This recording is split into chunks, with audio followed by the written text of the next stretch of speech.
ಹಾಕೊಂಡ್ಬಿಟ್ಟಿದ್ದಾಳೆ ಅಂದ್ರೆ ಅದೇ ಪೊಸಿಷನ್ ಅಲ್ಲಿ ಬಿಟ್ಬಿಡ್ಬೇಕಾಗಿತ್ತು ಅವ್ರ ತಂದೆ ತಾಯಿಗಳು ಬಂದು ನೋಡೋ ತನಕ. ಇಲ್ಲಿ ನೋಡಿ, ಮಂಚದ ಕೆಳಗಡೆ ಇದೆ ಹೆಣ. ಮಂಚದ ಕೆಳಗಡೆ ಹಂಗ ಹೋಗಕ್ಕಾಗತ್ತಪ್ಪ? ಸತ್ತಿದ್ ಹೆಣ ಹಂಗ ಹೋಗ್ಬಿಡುತ್ತಾ? ಪ್ಲೀಸ್ ಟೆಲ್ ಮಿ. ಆ ಗಂಡನ ಮನೆಯಲ್ಲಿ ಏನ್ ನಡೀತಿರುತ್ತೆ ಅಂತಕ್ಕಂಥ ವಿಚಾರ ಪ್ರತಿಯೊಬ್ಬರಿಗೂ ಎಲ್ಲಾ ಸರ್ತಿನೂ ಅನುದಿನದ ಅನುಕ್ಷಣದ ವಿಚಾರಗಳು ತವ್ರ ಮನೆಯವ್ರಿಗೆ ಗೊತ್ತಾಗ್ತಿರುವುದಿಲ್ಲ. ನಡೆದಂತ ವಿಚಾರಗಳೆಲ್ಲ ನಿಮಗ್ ಗೊತ್ತಿರುತ್ತೆ. ಯಾವ ಕಾರಣಕ್ಕಾಗಿ ನಿಮ್ಮ ಮನೆ ದೀಪ ಆರೋಯ್ತು ಅಂತ ನೀವ್ ಹೇಳ್ಬೇಕು.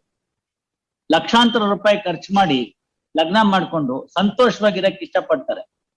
ಯಾರನ್ನು ಆ ಮನೆಗೆ ಹೋಗಿ ಸಾಯೋದಕ್ಕೆ ಇಷ್ಟಪಡಲ್ಲ. ಇನ್ನೂ ಒಂದ್ ಯೋಚನೆ ಮಾಡಿ, ಸತ್ಬಿಟ್ರೆ ಅಲ್ಲಿಗೆ ನಿಂತೋಗುತ್ತಾ? ಕ್ರಿಮಿನಲ್ ಕೇಸ್ ಆಗುತ್ತೆ. ಅವ್ರ ಮನೆಯವರೆಲ್ಲರನ್ನು ಜೈಲ್ಗೆ ಹೋಗ್ತಾರೆ. ಅವ್ರ ಮನೆಯಲ್ಲಿ ಇರ್ತಕ್ಕಂಥ ಕೊನೆ ರಿಲೇಟಿವ್ ಕೂಡ ಹೋಗ್ತಾರೆ. ಯಾರನ್ನೋ ಇಲ್ದೇ ಇದ್ದವ್ರನ್ನೆಲ್ಲ ಸೇರಿಸ್ತಾರೆ, ಇದ್ದವ್ರು ಇಲ್ದೇ ಇದ್ದವ್ರು. You saw what happen in the previous case. That lady is living separately. Complaint ಅಲ್ಲೇ ಒಂದ್ ಅಕ್ಷರ ಇಲ್ಲ. ಎಲ್ಲದಕ್ಕಿಂತ ಮುಖ್ಯವಾಗಿ ಸುಮಾರು 20 ರಿಂದ 22 ವರ್ಷ ಒಂದು ಮನೆಯಲ್ಲಿ ಒಂದು ವಾತಾವರಣದಲ್ಲಿ ಬೆಳೆದಂತ ಒಂದು ಹೆಣ್ಮಗಳು ಇನ್ನೊಂದು ಮನೆಗೆ ಬರ್ತಾರೆ. ಆ ವಾತಾವರಣಕ್ಕೆ ಹೊಂದಾಣಿಕೆ ಆಗೋದಕ್ಕೆ ಸ್ವಲ್ಪ ಸಮಯ ಹಿಡಿಯುತ್ತೆ. Compatibility time, seeding time. ಆ ಸಂದರ್ಭದಲ್ಲಿ ಇವರು ಸಣ್ಣ ಪುಟ್ಟದೇನಾರ ಮಿಸ್ಟೇಕ್ಸ್ ಅದು ಇದ್ದು ಆಯ್ತು ಅಂದ್ರೆ ಮಾರ್ಜಿನ್ ಕೊಡ್ಬೇಕು, ಕೊಟ್ಟು ಅದನ್ನ ಗಮನಕ್ಕೆ ತೆಗೆದುಕೋಬೇಕು. ವೇಟ್ ಅದೆಲ್ಲ ಆಗೋದಕ್ ಮುಂಚಿತವಾಗಿನೇ ನೀವು ಡ್ರಾಮಾ ಸೀನ್ ತರ ನಾಳೆ ಬೆಳಗ್ಗೆ ಹಿಂಗಿರ್ಬೇಕು, ಪಿಕ್ಚರ್ ಆಕ್ಟರ್ ತರ ಬೆಳಗ್ಗೆ 5:15 ಗಂಟೆಗೆ ಸ್ನಾನ ಮಾಡ್ಕೊಂಡ್ಬಂದು ತುಳಸಿ ಪೂಜೆ ಮಾಡಿ ಹಾಡು ಹೇಳಿಸಿ ಎಬ್ಬರಿಗೂ ಎಬ್ಬರಿಸಿ ಕಾಫಿ ಕೊಡ್ಬೇಕು ಅಂತಂದ್ರೆ ಇಂದಿನ ದಿನಮಾನದಲ್ಲಿ ಸಾಧ್ಯವಿಲ್ಲ ಅದು. So expectations are very high. ಅದಾಗೋದಿಲ್ಲ. ಹಾಗಿಲ್ದೇದ್ಮೇಲೆ ಮಾಡರ್ನೈಸೇಷನ್ ಎಲ್ಲದಕ್ಕೂ ಬೆಲೆ ಬೇಕಿದ್ದಕ್ಕೆಲ್ಲ ಒಪ್ಕೊಂಡ್ಮೇಲೆ ಸಣ್ಣ ಪುಟ್ಟ ಡಿಫ್ರೆನ್ಸಸ್ ಬಂದ್ರೆ ಎಲ್ಲರಿಗಿಂತ ಮುಖ್ಯವಾಗಿ ಇಬ್ಬರು ನಿಂತ್ಕೋಬೇಕು ಆ ಹುಡುಗಿ ಪರವಾಗಿ. ಒಂದು ಗಂಡ, ಯಾಕೆಂದ್ರೆ ಅವನನ್ನ ನಂಬಿ ಆಕೆ ಬಂದಿರ್ತಾಳೆ. ಎರಡನೇದು ಆ ಮನೆ ಅತ್ತೆ. What honourable justice S Bopanna recently held in the Supreme Court is the atte plays a strong role in that. ಮನೆಗೆ ಹಿರಿ ಹೆಣ್ಮಗಳು, ತನ್ನ ಮನೆಗೆ ಹೊಸದಾಗಿ ಒಂದು ಹೆಣ್ಮಗಳು ಬಂದಿದೆ, ಅದನ್ನ ಕಾಪಿಟ್ಕೊಡ್ತಕ್ಕಂಥ ಜವಾಬ್ದಾರಿ ಆ ಹೆಣ್ಮಗಳ ಮೇಲಿದೆ. ಆಕೆನೆ ಹಿಂಗಾಗೋಗ್ಬಿಟ್ರೆ ಏನ್ ಮಾಡ್ಬೇಕು ಅನ್ನೋ ಪ್ರಶ್ನೆ ಉಪಯೋಗಿಸಿ ಅವರು age is not the criteria, ಯಾವ ಟು ಅಂಡರ್ಗೋ ಅಂತ 65-70 ವರ್ಷದ ಹೆಣ್ಮಗಳಿಗೆ ಜೈಲಿಗೆ ಕಳಿಸ್ತಾರೆ merciless.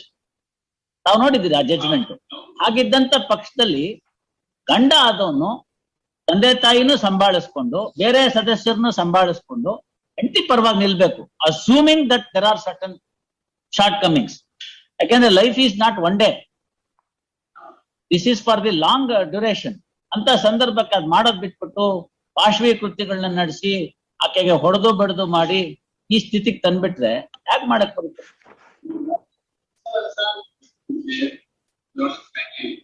very fact that you demanded the money itself is a cruelty.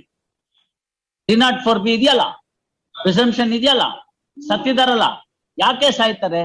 In readymade defence ನಮಗೂ ಗೊತ್ತಿದೆ, ನನ್ಗೂ ಗೊತ್ತಿದೆ. ಯಾಕೆ ತಲೆ ಸರಿ ಇರಲಿಲ್ಲ, ಹೊಟ್ಟೆ ನೋವು ಬಂದಿತ್ತು, ಅಲ್ಲ ನಂಬೋ ಅಂತದ ತಾವೇ ಹೇಳಿ. ಬಿಟ್ಬಿಡಿ, ಕೇಸ್ ಬಿಟ್ಬಿಡಿ. ಅಲ್ಲ ಬಿಟ್ಬಿಡಿ ನಂಜುಂಡೇಗೌಡ್ರೆ, ಈ ಪ್ರಕರಣ ಬಿಟ್ಬಿಡಿ. ತಾವು ಹಿರಿಯರಿದ್ದೀರಿ, ಸಮಾಜ ನೋಡಿದಿರಿ, ಬೇಕಾದಷ್ಟು ಇಂಥ ಪ್ರಕರಣಗಳನ್ನ ನಡೆಸಿದಿರಿ. ತಮ್ಮ ಅನುಭವದ ಆಧಾರದ ಮೇಲೆ ಹೇಳಿ. ಅದೆಲ್ಲ ನಿಲ್ಲೋ ಅಂತ ಡಿಫೆನ್ಸ್ಗಳ ಅಲ್ಲ. ಹಾಗಿದ್ಮೇಲೆ ಏನಾಗತ್ತೆ? ಯಾವ ಗ್ರಾಚಾರನು, ಏನ್ ಸಂದರ್ಭನೋ ಅದು. ಕೆಲವರು ಫ್ರಜೈಲ್ ಮನಸ್ಸುಗಳಿರುತ್ತೆ, ನಾನು ಇಲ್ಲ ಅಂತ ಹೇಳೋದಿಲ್ಲ. ಸ್ವಲ್ಪ ಸೂಕ್ಷ್ಮ ಸಂವೇದನೆಗಿರ್ತಕ್ಕಂಥ ಹೆಣ್ಮಕ್ಳು ಇರ್ತಾರೆ. ನಾನು I am not ruling out those possibilities.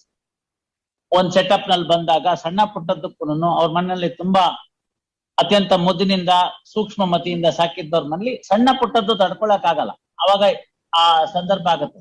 But not to the extent of losing the life. No, anybody a sane person will give a chance twice. ಆಗ್ಲೇ ಇಲ್ವಾ? ಇದಕ್ಕೂ ಯಾವ್ದಕ್ಕೂ ಸಾಧ್ಯವಿಲ್ವಾ? ಇದೆಯಲ್ಲ ಫ್ಯಾಮಿಲಿ ಕೋರ್ಟ್, ಅಲ್ಲಿ ಹೋಗಿ ನಮ್ಗೂ ನಿಮ್ಗೂ ಸರಿ ಹೋಗ್ತಿಲ್ಲ, ನಾ ಇಬ್ರು ಬೇರೆ ಆಗ್ಬೇಡ ಅನ್ಬಿಟ್ರೆ ಮುಗ್ದೋಯ್ತಪ್ಪ. ಅದ್ ಬಿಟ್ಬಿಟ್ಟು ಪಾಸ್ಪೋರ್ಟ್ ಕೊಟ್ಬಿಡೋದ? ಇಲ್ಲಿ ನೋಡಿ, ಮಂಚದ ಕೆಳಗಡೆ ಇದೆ ಹೆಣ. ಮಂಚದ ಕೆಳಗಡೆ ಹಂಗ ಹೋಗಕ್ಕಾಗತ್ತಪ್ಪ? ಸತ್ತಿದ್ ಹೆಣ ಹಂಗ ಹೋಗ್ಬಿಡುತ್ತಾ? Please tell me.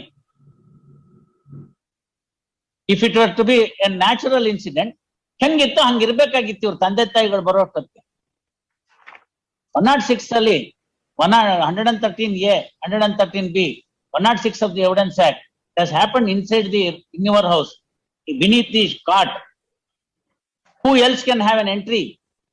A person who is dying will go underneath the cot and die, is it?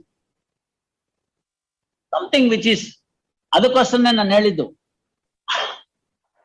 ನಂದೇ ತಪ್ಪು, ನಾನು ಪೂರ್ತಿ ಓದ್ಕೊಂಡ್ ಬರ್ಬಾರ್ದು papers.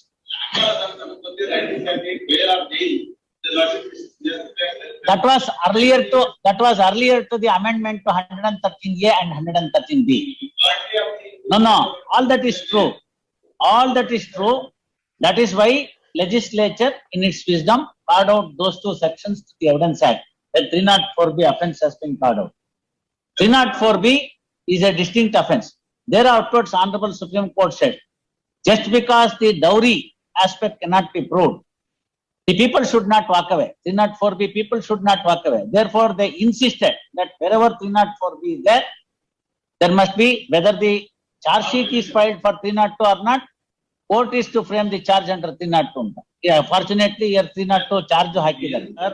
3rd November, there was a call wherein the lady found to be highly depressed. When the call was made for wishing on the Deepavali festival, the lady appears to be highly depressed. Immediately there was a call on 10:44 in the night. At that juncture, they say, your daughter has hung herself. Hagidre, ಅದೇ position ಅಲ್ಲಿ ಬಿಟ್ಬಿಡ್ಬೇಕಾಗಿತ್ತು ಅವ್ರು. Assume for A moment, ಅವಳಿಗೇನೋ ಆಯ್ತು, ಏನೋ ಒಂದ್ ತೊಂದರೆ ಆಯ್ತು, ಅವಳು ನೇಣ್ ಹಾಕೊಂಡ್ಬಿಟ್ಟಿದ್ದಾಳೆ ಅಂದ್ರೆ ಅದೇ ಪೊಸಿಷನ್ ಅಲ್ಲಿ ಬಿಟ್ಬಿಡ್ಬೇಕಾಗಿತ್ತು ಅವ್ರ ತಂದೆ ತಾಯಿಗಳು ಬಂದು ನೋಡೋ ತನಕ. ಇಲ್ಲ, ಅದ್ ಆತರ ಪರಿಸ್ಥಿತಿ ಆಗಿಲ್ಲ. And you see the PM report, strangulation ಅಂತಿದೆ ಅಲ್ಲಿ, ನಾಟ್ ಫಾರ್ ಹ್ಯಾಂಗಿಂಗ್. ಅಲ್ಲ ನಾವೀಗೇನು ಹೇಳೋದ್ ಬೇಡ. ಅದೇ ಅಲ್ಲಿ ನೋಡಿ ನೀವು, ಅದನ್ನ ತಲೆದಿಂಬು ಎಲ್ಲ ಇದೆ, ಸ್ಟ್ರಾಂಗ್ಯುಲೇಷನ್ ಇದೆ, ಅದೆಲ್ಲ ಅಲ್ಲಿ ನೋಡ್ಕೊಳ್ಳಿ ನೀವು. ಎಸ್, ಬರ್ಕೊಳ್ಳಿ ಹಾರ್ಡ್.